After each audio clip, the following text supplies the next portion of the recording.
Yeah, there are a number of considerations. I started when I started thinking about the possibility of writing a book.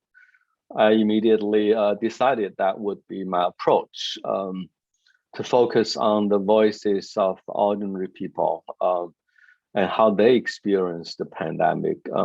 Partly because, as a sociologist working on activism, social movements, I've always looked at the experiences of people on the ground.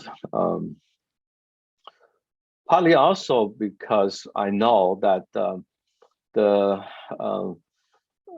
there will be others who will be writing the kind of narratives, top-down narratives in their own ways. I don't have to worry about them.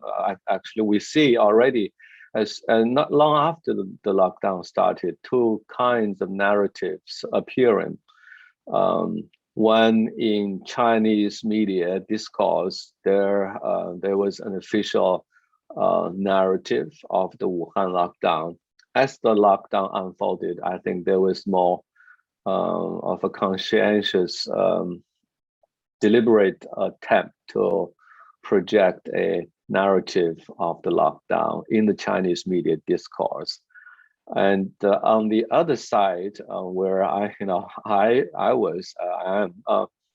in the American Western media discourse, we see sort of the other side of the narrative, also mostly top down. There was some great reporting about what was happening on the ground in Wuhan, but mostly the focus was on elite politics, policy level, and the voices of the ordinary people, which were rich and diverse, and extremely powerful, do not feature prominently in either of these two, let's say, temporarily, let's call them two kinds of master narratives that were being projected deliberately or not deliberately, but they were taking shape in some way. And I would like to offer that wealth of voices of the ordinary people. So that's another consideration. I guess I could go on and say a little bit more about why. As you see, I have the title of today's talk is an absolutely ordinary person. We see another kind of narrative being produced by Wuhan residents themselves. So this title actually is based on it comes from one chapter, actually the last chapter of the book, which focuses on mourning and memory, collective memories of the Wuhan lockdown. And much of the chapter is about the death of Dr. Li Wenliang. So Dr. Li Wenliang, after he died on February the 7th, 2020, he was celebrated as a national hero. He was celebrated as a brave whistleblower, although he denied, he didn't think of himself as a whistleblower.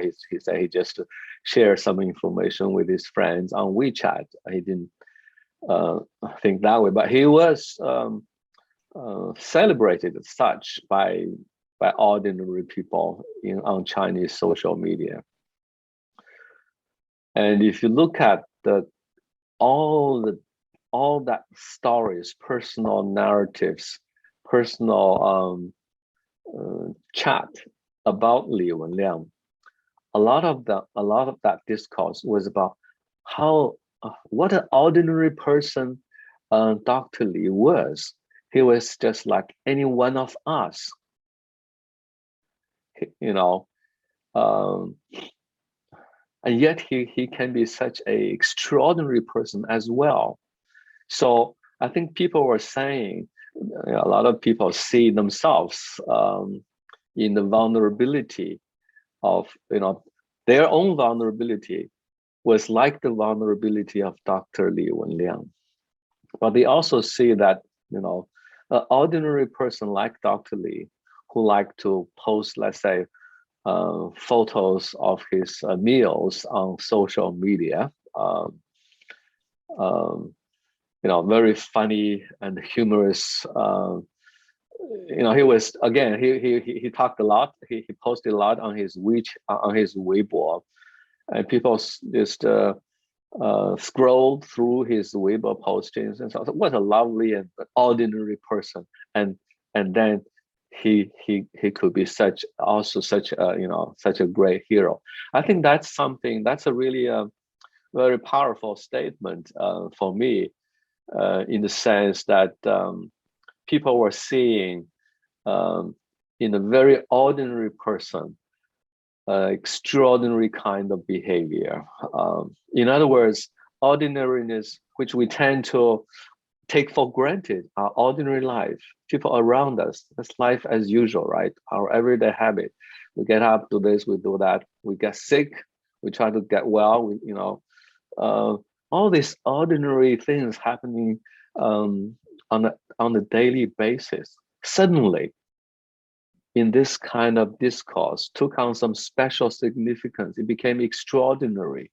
I think that was also kind of unintentional, but self-celebration, I think, of the Wuhan people, of how they were managing the difficulties and hardships of the lockdown in that period of time. They were suffering the similar kind of difficulties as Dr. Li Wenliang, except that Dr. Li unintentionally, exposed himself without being aware of it, and paid for that with his own life. But again, he sacrificed his life for the sake of his family and his friends. So that was extremely moving story. And when I read that kind of story, I felt that we should tell this kind of stories are the stuff of history, are the stuff that should be in history, but does not often appear in official history books. So that's why I really, the whole book, I try to tell one story after another of ordinary people from Wuhan.